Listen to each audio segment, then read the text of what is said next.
Morning students, welcome to the fourth lecture of power engineering. In first unit, as I told you, the name of the first unit is IC engine. In that, today I am going to discuss about the diesel cycle. So listen carefully. In last class, I discussed about the Carnot cycle, Otto cycle. So today I am going to discuss the third cycle, that name is diesel cycle.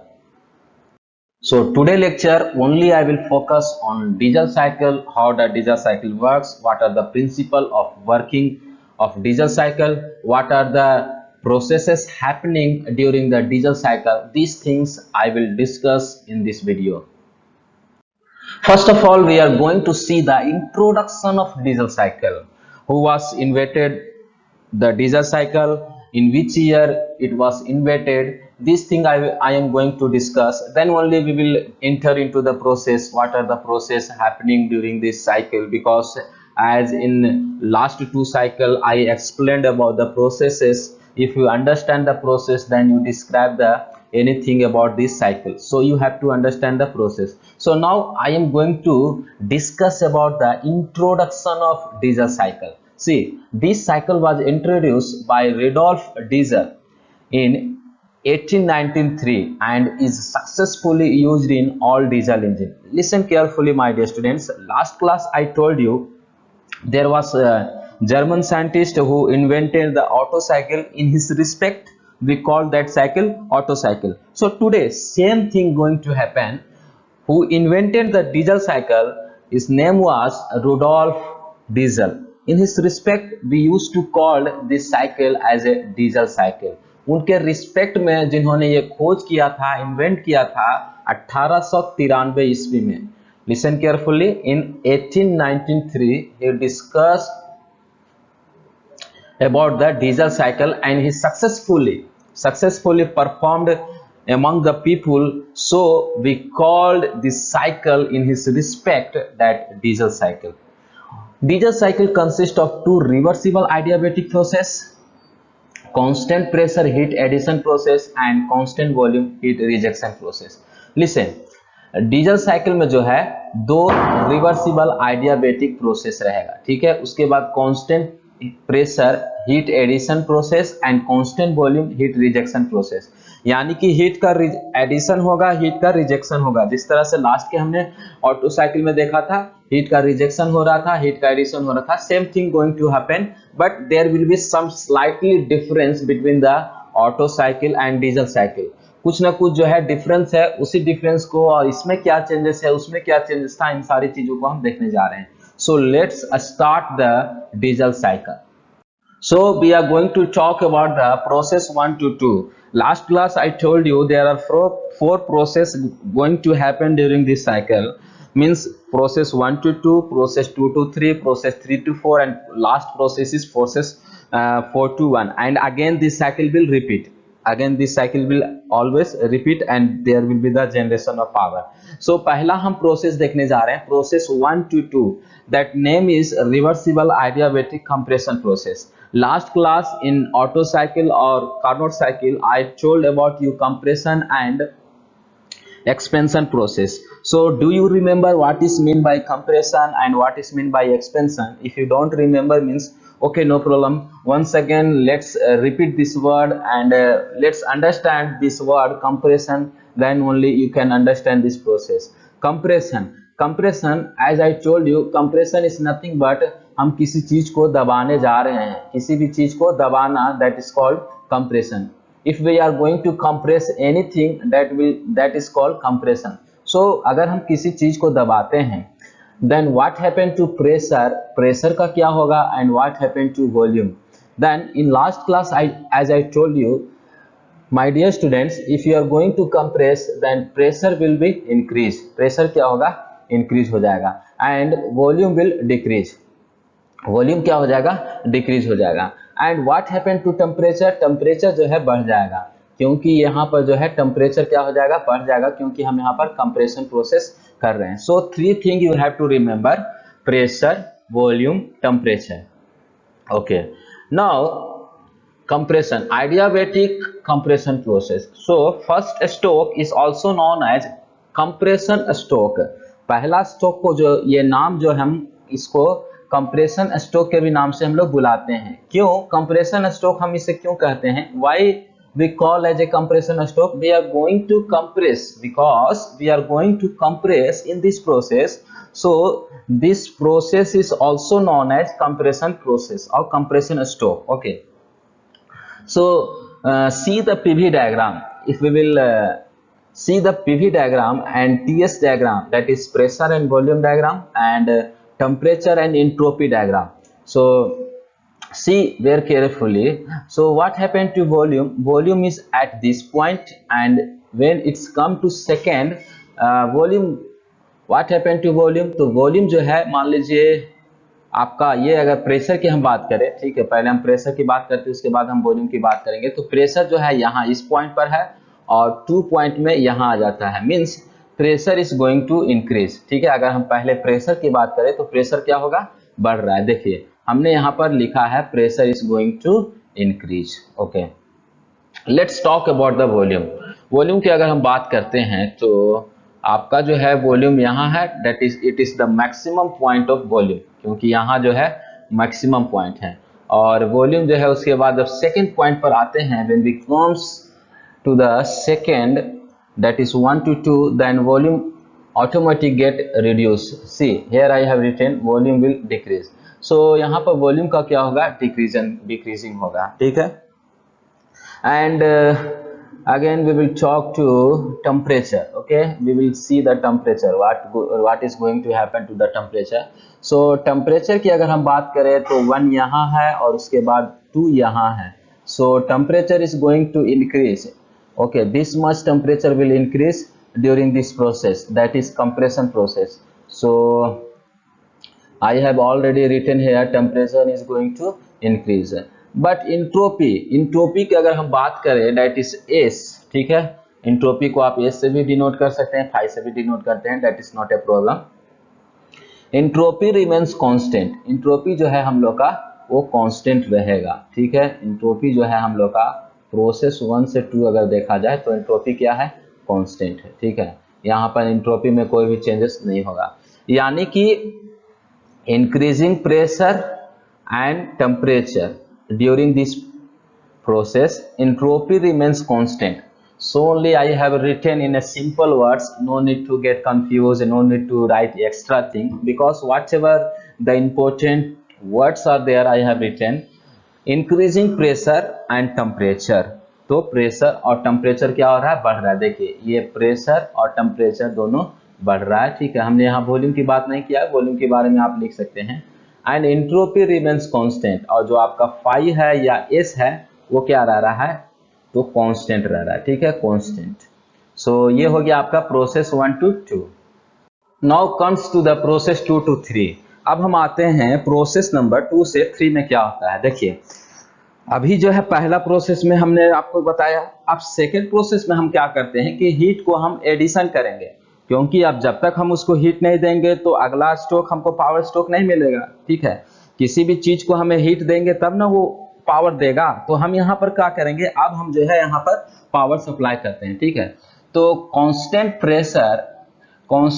Pressure heat addition process. ठीक है, सी अब heat को अगर हम supply कर रहे हैं, if we are going to supply the heat, okay, we are going to supply the heat, then what happen to temperature. ये तो एकदम नॉर्मल चीज है। अगर टेम्परेचर का क्या होगा तो आप बोलिएगा सर आप हीट को प्रोवाइड कर रहे हैं तो टेम्परेचर तो बढ़ेगा ना जी, तो टेम्परेचर यहाँ पर बढ़ रहा है। ओके, बट यहाँ पर हम क्या कर रहे हैं, जो हीट हम जो सप्लाई करने जा रहे हैं वो जो है कांस्टेंट प्रेशर पर दे रहे हैं। ठीक है, क्योंकि यहाँ पर हमने क्या लिखा है? कांस्टेंट प्रेशर, यानी कि प्रेशर को हम कांस्टेंट रख रहे हैं। ठीक है, प्रेशर को कांस्टेंट रख रहे हैं, pressure equal to constant, that is P equal to constant. अब देखिए P को जब हम कांस्टेंट रख रहे हैं और हीट को अगर हम सप्लाई कर रहे हैं तो यहाँ पर क्या होगा? कंबसन होगा। कंबसन कहने का मतलब as I told you, combustion is nothing but burning of fuel. So यहाँ पर क्या होगा? जब हम हीट को सप्लाई दे रहे हैं, मतलब कि देखिए अगर आपके पास गैस है, ठीक है, मान लीजिए गैस है, गैस को अगर आपने खुला छोड़ दिया, ठीक है, और उस पर आप अगर हीट को सप्लाई कीजिएगा तो वो जलेगा ना, कंबसन होगा कि नहीं होगा।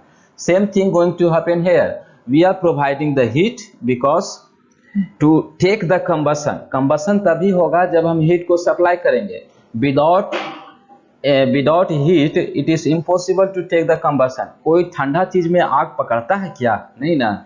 जब हम उसको आग, देखिए माचिस, अगर माचिस आपके पास है तो माचिस अगर कभी कभी नहीं जलता है तो उसको हम क्या करते हैं, गर्म करते हैं। Means we are providing the heat, we are providing the heat. तब माचिस जब गर्म हो जाता है तो क्या होता है, जलता है। तो same thing going to happen in this process, we have to provide the heat and we are going to produce the combustion. जब हम हीट को प्रोवाइड करेंगे तो कंबसन क्या होगा। तो देखिए कंबसन जब होगा तो प्रेशर तो हम कांस्टेंट रखे हैं, ठीक है, और टेम्परेचर तो बढ़ना ही बढ़ना है। अब हम बात करते हैं वॉल्यूम का, यानी कि प्रोसेस 2 से 3 में। तो यहाँ पर ये हो गया और ये हो गया, ठीक है। तो वॉल्यूम क्या हो रहा है, बढ़ रहा है।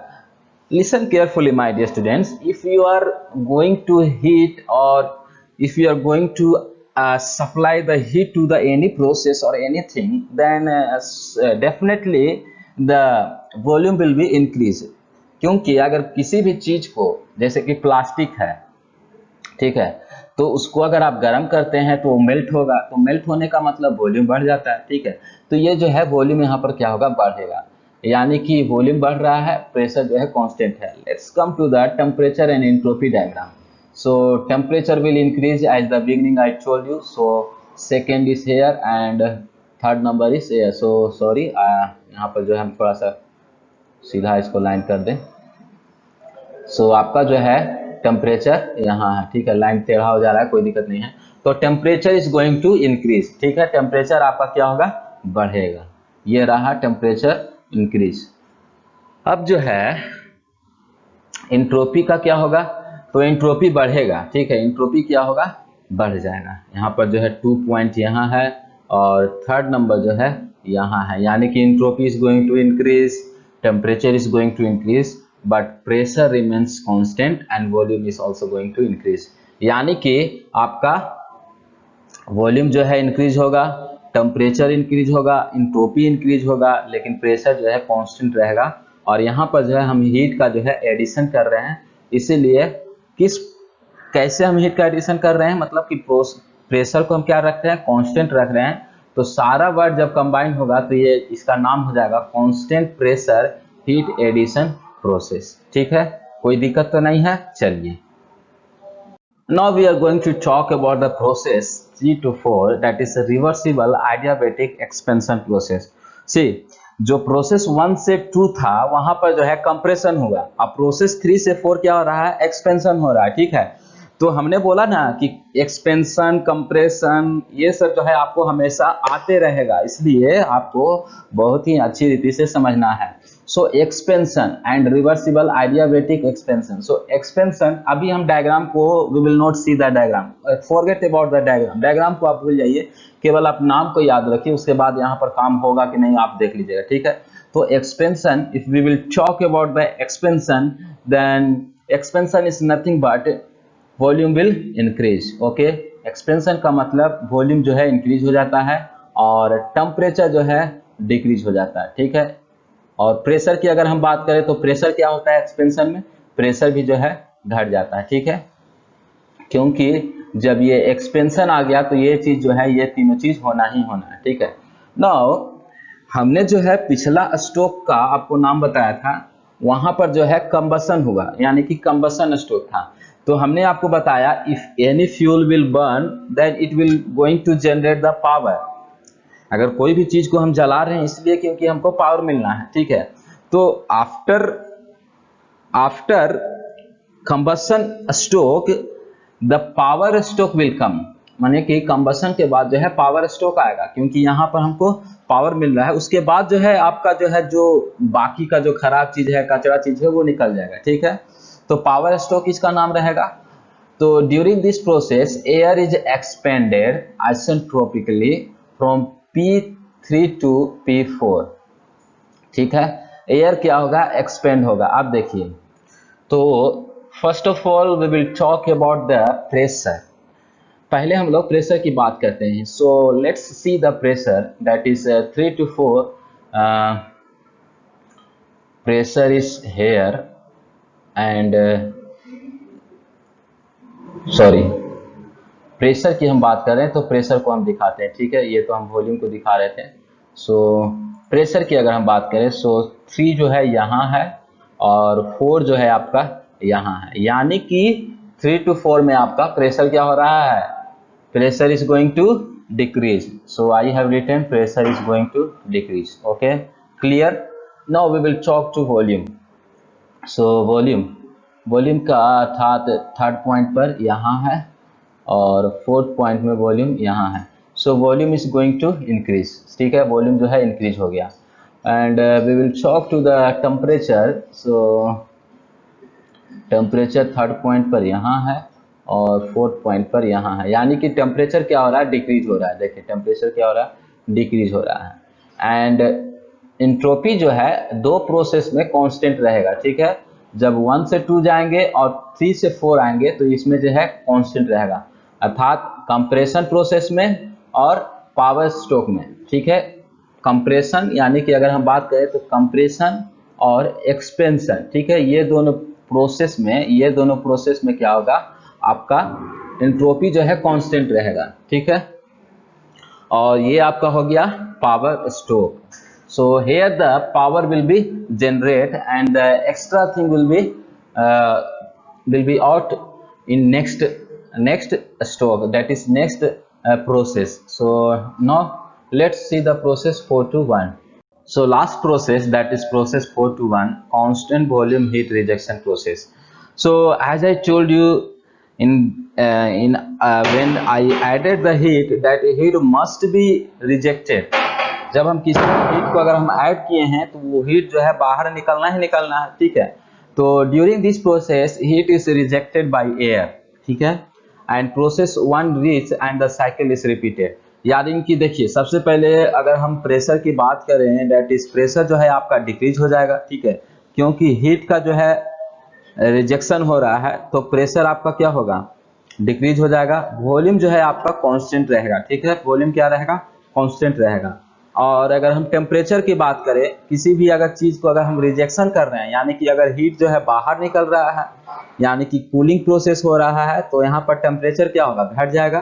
तो टेम्परेचर आप देख सकते हैं ग्राफ में, टेम्परेचर जो है घट रहा है, ठीक है, 4 to 1 में घट रहा है। और ये साइकिल जो है फिर से रिपीट हो जाएगा, जब 1 में आ जाएगा फिर 1 से 2 जाएगा, 2 से 3 जाएगा, 3 से 4 जाएगा, 4 to 1 and again this cycle will repeat. So last class as I told you the formula for the Otto cycle, efficiency formula for Otto cycle.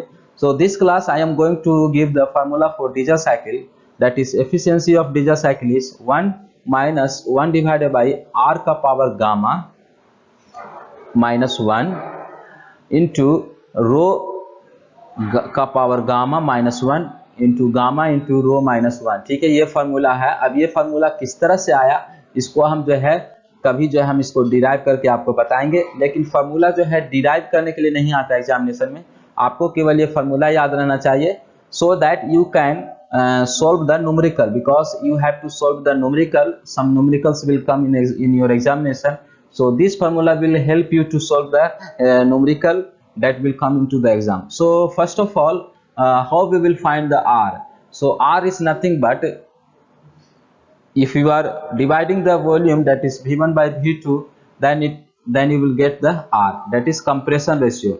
We are going to compress now, so V1 divided by V2, if you will divide, means the ratio of volume V1 to the volume V2 is called compression ratio, ठीक है। उसके बाद जो है आपका gamma क्या है, तो आपका ratio of two specific heat है, उसको हम लोग गामा बोलते हैं। तो ये फार्मूला आपको याद रखना जरूरी है। If you want to refer the textbook, then you can refer this textbook as I have written here. This will help you to understand and to know more about the diesel cycle or any cycle. So these books are very good, so you can refer this book as I have written, so you can understand in a better way. So thank you so much students. आज के video lecture में हमने बात किया diesel cycle के बारे में, तो थैंक यू सो मच।